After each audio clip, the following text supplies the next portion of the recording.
Uh-oh. I haven't ever spoken in front of the camera before, so it's kind of weird. Really? Yeah, and then It's kind of chill. Pretty much, you just say what's on your mind, but not too much. Because if you say what's on your mind too much, then you get like backlash. So you have to well, you have to control it. Well, I mean, I always thought like in order to stay like kind of open to everyone, right, to have a good audience, right, you can't let bias come in, right, because then if you have bias, then it affects the quality. No, you have to be biased though at some point, because if you're not biased, then your opinion it's invalid because you don't have an opinion. You're just stating fact. It's pretty much if you're just like this is this without opinion, then you can't have like you actual can conversation. because facts aren't exactly biased, right? Facts, you're right. Facts aren't biased, but Exactly, yeah. then you can't hold a conversation. The way you discuss those facts though can be biased. So there's kind of that aspect of it as well. Really? Yeah. Really? Go ahead. Let's see. What is something that is what? Controversial. Factual but opinionated. Okay. Don't go too far. I have to get into politics now, right? No. Oh no! Wait, okay. A fact that's also heavily controversial, right? Because that's what makes it biased, right? It has to be controversial.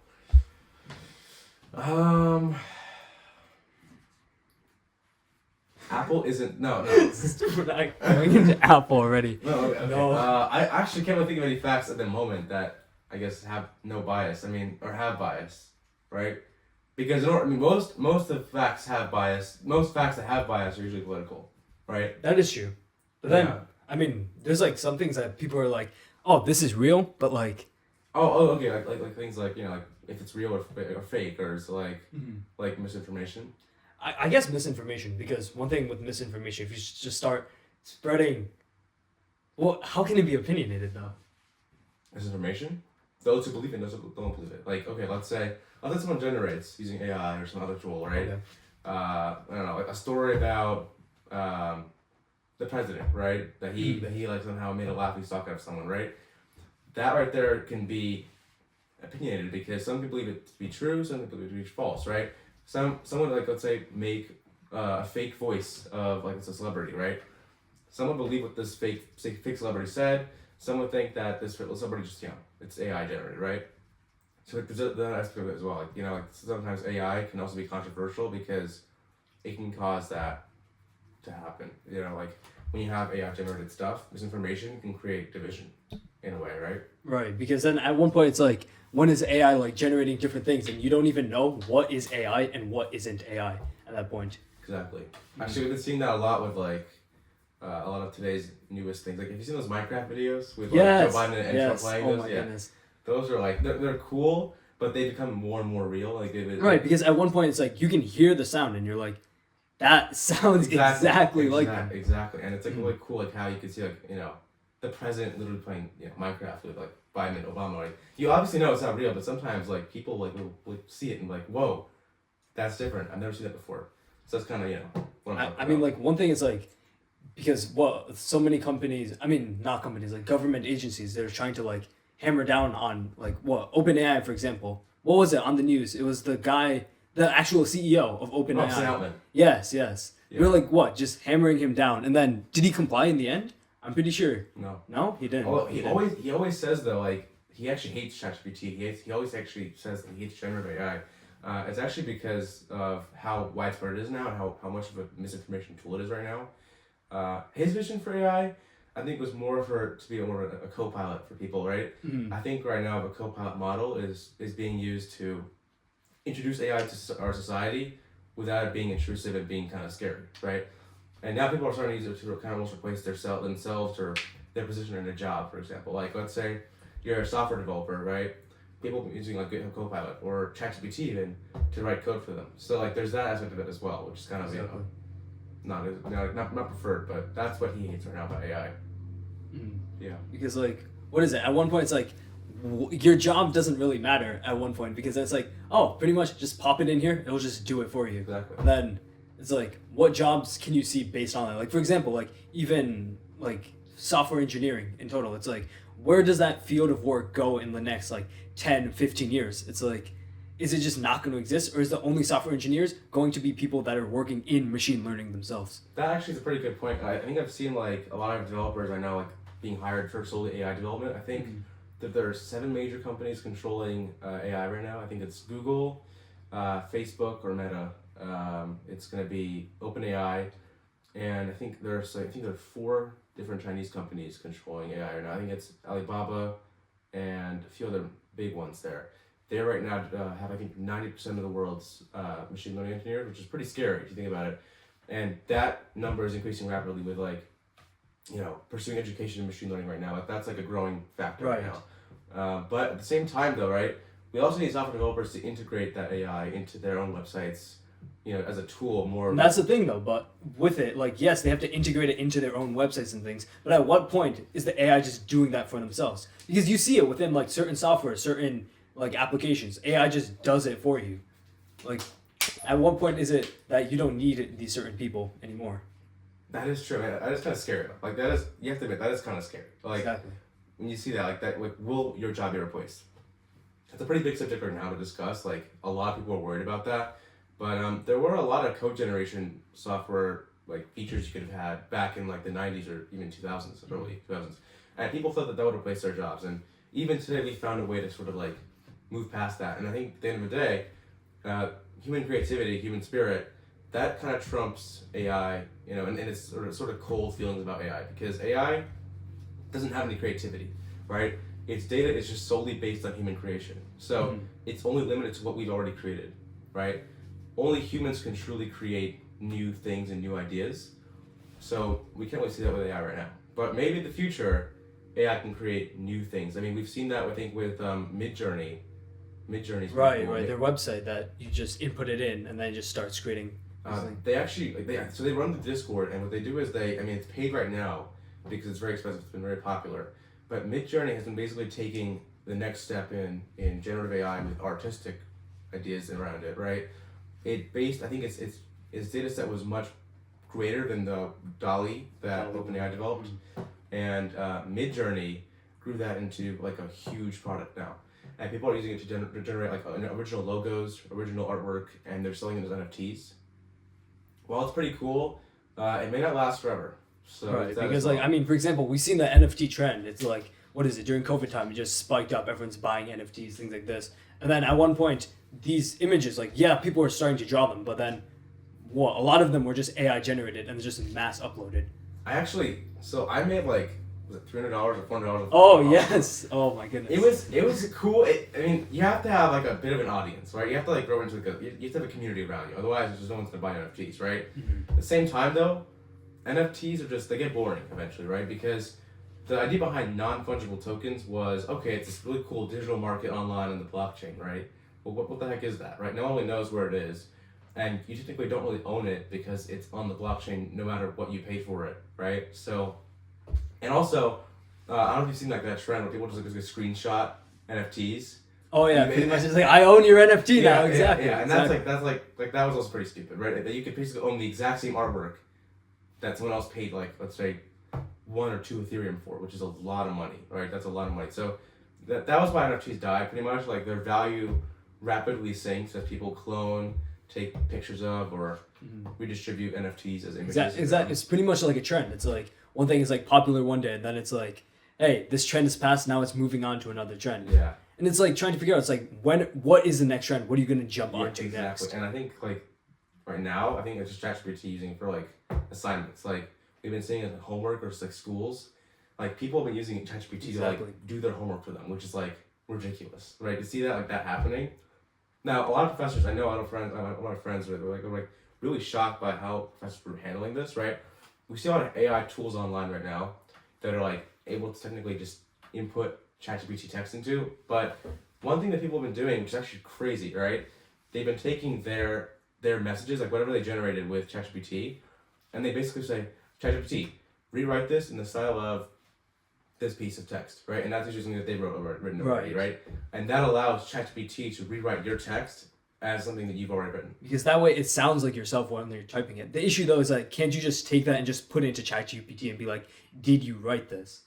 That's always one downside with it. Exactly, and it's kind of ridiculous actually. How I mean, right now there's really no good system to check if AI really did create something at this point. Because for example, like a lot of teachers, they're using like Turnitin, things like this, but they issue a Turnitin, even if you didn't plagiarize or anything at all, it'll show like 20%, 30%. Exactly. Because at one point, like their system thinks that you're typing like an AI, even though that's actually you typing. Because like the reality is, they don't exactly know how to check for AI, right? Mm-hmm. It's like it's just sort of guess. It's predictive analysis, right? Like it's not exactly perfect because it can't be perfect. AI text, the whole fear behind it isn't misinformation, right? So you can never really truly tell at this point if it's human or AI generated unless you have, let's say, a bot trained on AI generated text, which is incredibly difficult to do at large quantities or scales. So that's the issue right now with generative AI and like how it works. Mm-hmm. That's crazy. Yeah, I mean, I think the main thing now is just like seeing what is the next step, because AI, as it just like grows, it's just going into everything. For example, like even like for example editing things like this is like we just run AI continuously, and everything just works perfectly. And that's like the next thing is like what jobs are gonna just be transitioning to AI. We can probably see that in like medical fields, like already. Who was it? Was it Ross project, right? Yeah. It's like AI to like find. Oh no, Hasib's. It was using like AI to find like hidden tumors or something. Yeah.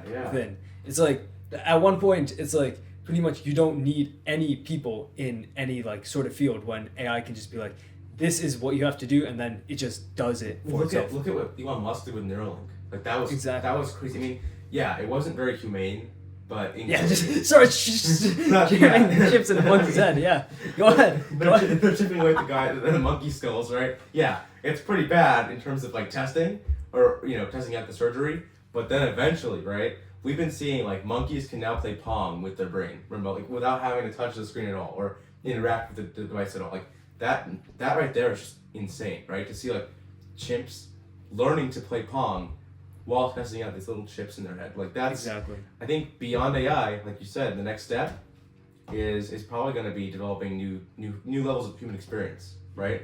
So I mean, whoa, would you get like a chip just plugged in your? I mean, no, what are you doing? See, okay. No, please. See, for me, it's like 50-50. Like getting a Neuralink in my head, right? That's like really invasive, right? Someone could hack my brain, probably, right? Yeah. At the same time, though, I mean, I could probably play music in my head easily. I could probably browse the internet in my head. I think I have more access to information at rapid rates. Like exactly. That's I can have Wi-Fi in my brain, 5G in my brain.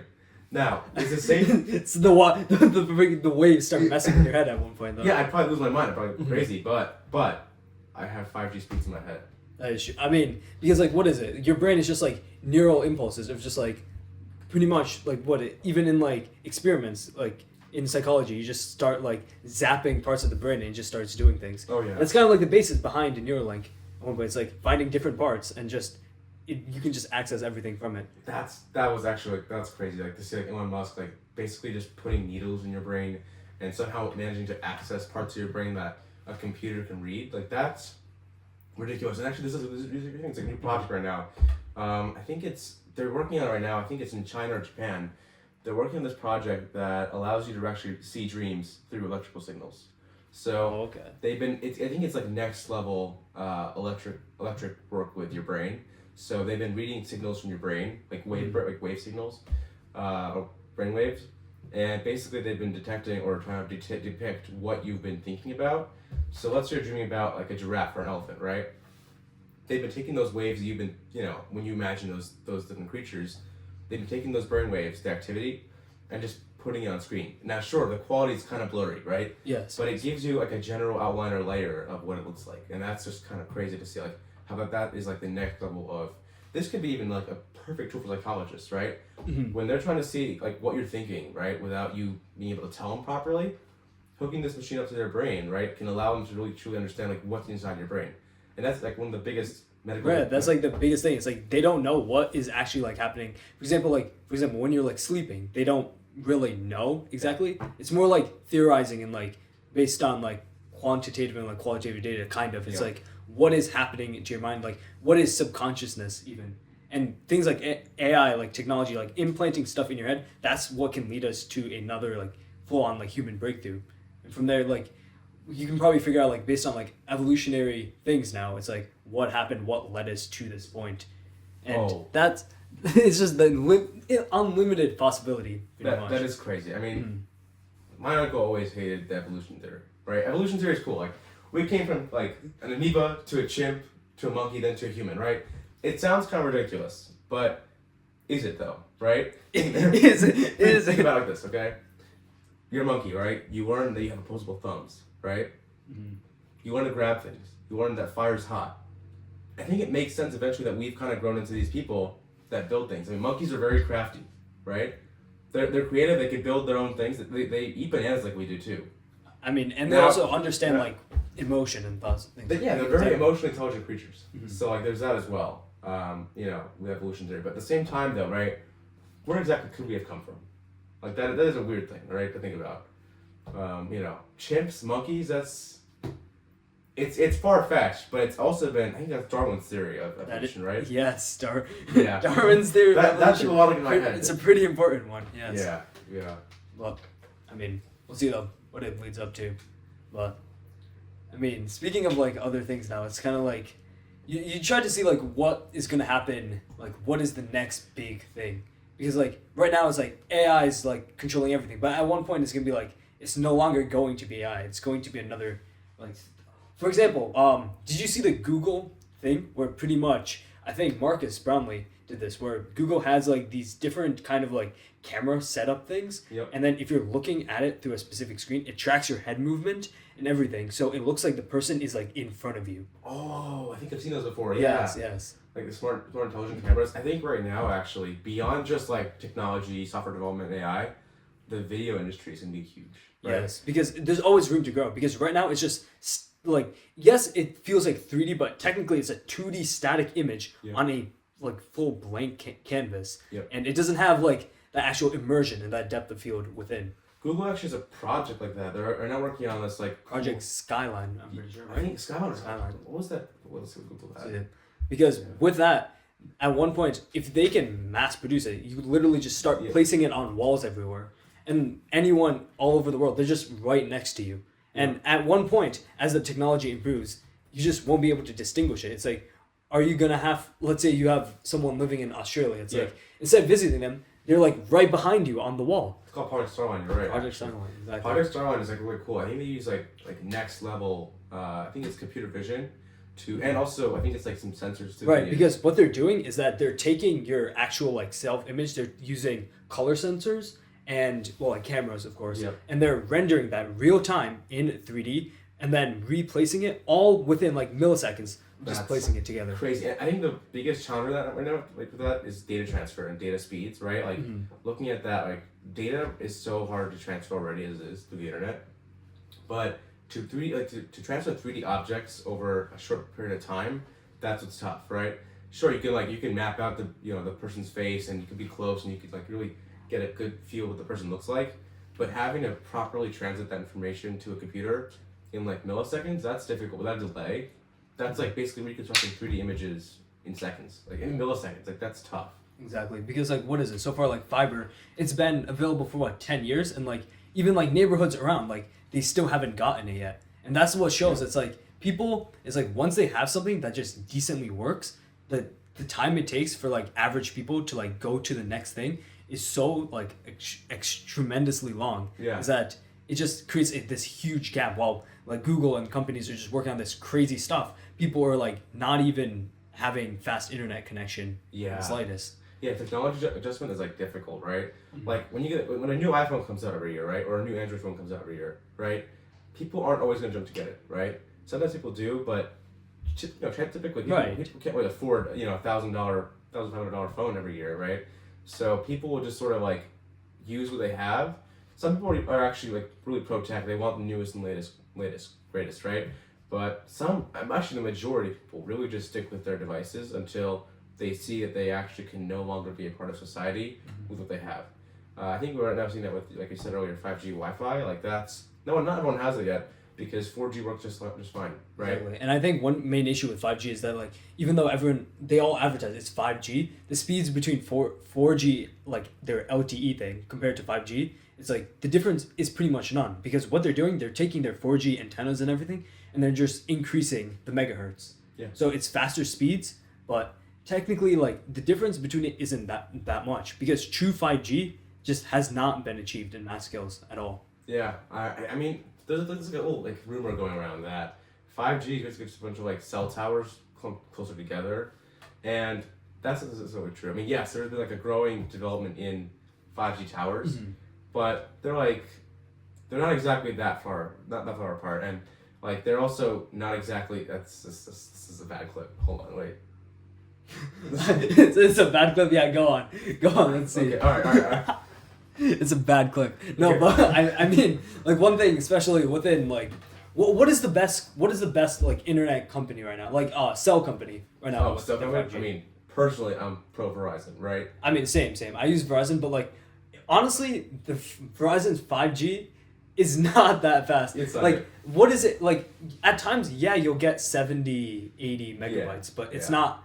Most of the time, it'll be around 20 to 30, and like, you're like, yeah, I was getting that on LTE regardless. I've had to switch like to Wi-Fi several times because Wi-Fi can be faster than my 5G phone can be, right? Exactly. Like 5G is cool, but it wasn't what they promised. You know, like they promised like rapid like movies in seconds, right? You could download movies in seconds. It still takes a long time to download movies. It still takes a long time to download games that are huge. Like maybe it is that as a society, when we grow our storage, right, on our phones, and as we grow our technology, the amount of storage we take up is much greater, right? We've been seeing that with like 20 years ago, right? Get a floppy disk with like 5 megabytes on it, and that was enough for like so many apps, right? Exactly. Nowadays, 5 megabytes is barely enough for like one application, right? Or you can't even like send a picture with it. Like, what? Even Discord, they raised their thing to like 25 megabytes. Exactly. Like it's kind of crazy to see like how we've moved forward as a society, and like we went from floppy disks with 5 megabytes to now like 2 terabyte SD cards. Right. That's crazy. Like to see that. Because I think, like, what is it? The jump from like hard drives to SSDs themselves is just insane. It's like, even though the storage thing is similar, like I still don't understand why some computer manufacturers put hard drives within computers. Oh my gosh, that is like, it is so annoying. You're right. Because like, yes, I understand, like, you get a lot of space for cheaper, but this is the main thing about going back to like people having this baseline. It's like, if it works, I'll just use it until like I have to catch up with society also. Exactly. Hard drives are cool for like long-term storage, right? Because we haven't really exactly figured out how we can get fast storage with SSDs. At the same time though, like you can get fast speeds, you just can't get cheap fast speeds. Exactly. And HDDs are like slower speeds, but you can store much more, right? These are old-fashioned, right? They've been going around for 20 years of development. We are now, I think, at like, what was it, 16 terabyte hard drives? Probably more. And it's ridiculous, how they still use the exact same like disk and writer system. Like now SSDs use something called NAND, right? NAND is pretty cool. NAND flash, just exactly. Yeah, I mean that's kind of how it works. Yeah, it writes to it like this, right? Versus like HDDs where it actually like, writes data onto a disk. So it kind of reads that disk later on. So that's really cool about HDDs a lot. Yeah, I mean, that's why it's kind of like, what is the next thing? Because even with SSDs, they're still not fast enough. Like, the next thing, like, what if like probably some company is making it so you can use like light, kind of like fiber optics, but like for storage. Because how is fiber optics working? It is transferring data. Would that work? Let's say you had a fiber optics cable and just looped it just a bunch of times. Like, technically it's transferring data. Yeah. Because the data has to transfer. So data is going through the cable. I mean, we kind of already like see. I mean, actually, no, that's actually pretty cool because fiber optics, they're fast. They're much faster than we had before. Like, they're new. So perhaps we could maybe make it on a smaller scale. We've been doing that already with tons of what we've been doing. Like, we have the desktops that are humongous, like room size, 20, 30 years ago, right? We're now at like this small. Like, we can now run computers on a board. Right. So it's kind of crazy. So what? That's the next step, using fiber optics as storage. It could be. That would be nuts. People use RAM as storage. Like, we've been seeing people use RAM to run. Because what, you get like 16 gigabytes of RAM. It's like, what am I gonna do with that? Exactly. It's ridiculous. Yeah. That's crazy though, because I mean, one thing, like fiber itself, it's great in its benefits. The issue though is that it's pretty much glass. Like, you start bending it, the thing's gonna snap. And so it's finding like an alternative where it's like you can start like bending things. You can start just like moving everything around. Heat malleable. Point. Exactly. Yeah. And I think that's probably with like finding new like materials even. Like I mean, of course you can't really find new materials. More specifically, you can't find new materials on Earth. Like there are scientists and stuff who are like synthesizing their own things and stuff. Like what is it? Like every few months it's like, oh my god, I made a new element. It lasts for like 0.1 seconds. Yeah, oh my god, that's so ridiculous. And usually they're useless. Like look at the metals we have today. We have a wide selection of metals on the periodic table, right? But scientists are finding new ones, finding new synthesized metals and compounds, right? But they don't work. They're not applicable. They're not really useful at all. And I've seen that's pretty cool. I think I've been seeing that a lot actually on the internet. Like scientists are discovering new elements every day. We just don't really know it, but they're useless because they're not being used anywhere, right? So there's like that issue as well. But scientific discoveries, like that's kind of crazy. Like the fact that we've been moving forward as a society for so long already, and I think what we've been doing recently, right? There's always like some sort of like a jump, right? Like a revolution, right? Like 20 years ago was like the .com era, right? Exactly. Now it's the AI era. Like what's the next era? I mean, I feel like the next era is going to be like space travel, 100%. Oh, space travel. Because I feel like that's where society is leading us. Because right now, yeah, we're like, of course, working on it, but we're not at that level yet. Because once these like systems are like much cheaper to afford, much cheaper to do, people are just going to start going to space just for like vacations, things like that. Like commercially available space travel. See, the issue though with commercial is that you're spending resources, and the main thing with it is like the resources. It's like, yeah, you can land it back, but the main problem is thrust. Because with thrust, it's like, how much thrust are you going to use? Yeah, I mean, for like 100, 200 people, that's already tons of people, tons of weight on a ship, right? We already use like tons of fuel. Space travel though, right? Interesting. I think Jeff Bezos did a launch like I think it was about a year ago, February, like last year. Yeah, with the Blue Origin. Yeah, with Blue Origin, he did a launch into space, and I think he did with the cowboy hat on, and yeah, that was cool because like he carried passengers on there, and he came back to the U.S. perfectly fine, and that was cool. Like it was a cool demo of like how space travel will be. Like I think Elon Musk is planning on going to Mars, right? That's pretty cool. Yes. His colonization plan, it's interesting, but it sounds scary.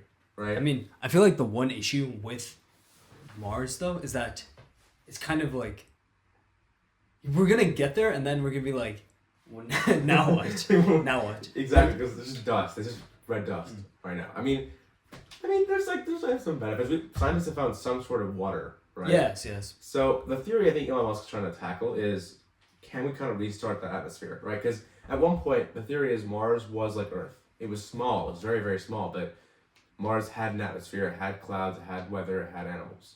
That was the theory until it lost that atmosphere due to magnetic radiation, and they fell apart. So the goal is for, I think, beyond just human colonization, can we even become we make a second Earth outside of our Earth? I mean, what is the main problem with Mars is that it's like outside thing is like not, what's it called? It's like magnetic field. It's like non-existent pretty much. And that's why it's like atmosphere is like pretty much dead. So one main thing is like because the core itself is not spinning. Yep. Properly. Yep. And it's like one point is like that is inevitably going to happen to Earth also. Didn't you also like want to explode Mars just to see if it goes? Oh my god! Start nuking the poles. Yeah. I mean, that's one solution. It's gonna warm up the planet, but you still need a magnetic field to like hold stuff in. Yeah, he's kind of a dreamer, you know. That is kind of ridiculous, but at the same time though, like that's kind of crazy. Like that's next level thinking, right? But also like, have you seen like that really good recent development where we found like many more trillions of galaxies from us? Yes.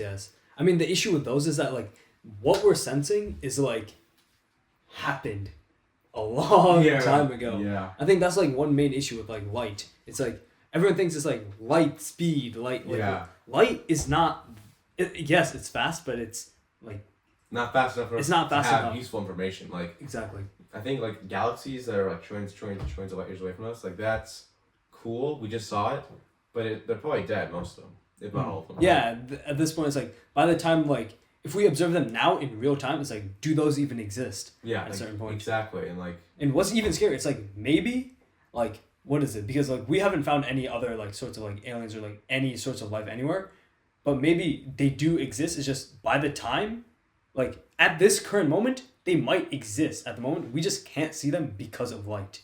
That could be the case, actually. I mean, space is weird because there's no air, right? You can't make any sound because of that lack of air, right? You have you have basically completely different conditions on Earth, right? And there's gotta be a reason why we're the only really truly living planet in where we are right now. Like in the 7 or 8 series we have right here, right? Why are we like the only planet that just somehow has perfect conditions, right? With the sun, with a moon, it's perfect, right? Mm-hmm. Well, what's next, right? That's kind of crazy to see like that Mars could have life as well, and different galaxies, as we observe them right now with light, they may also have life, and we just don't see it yet.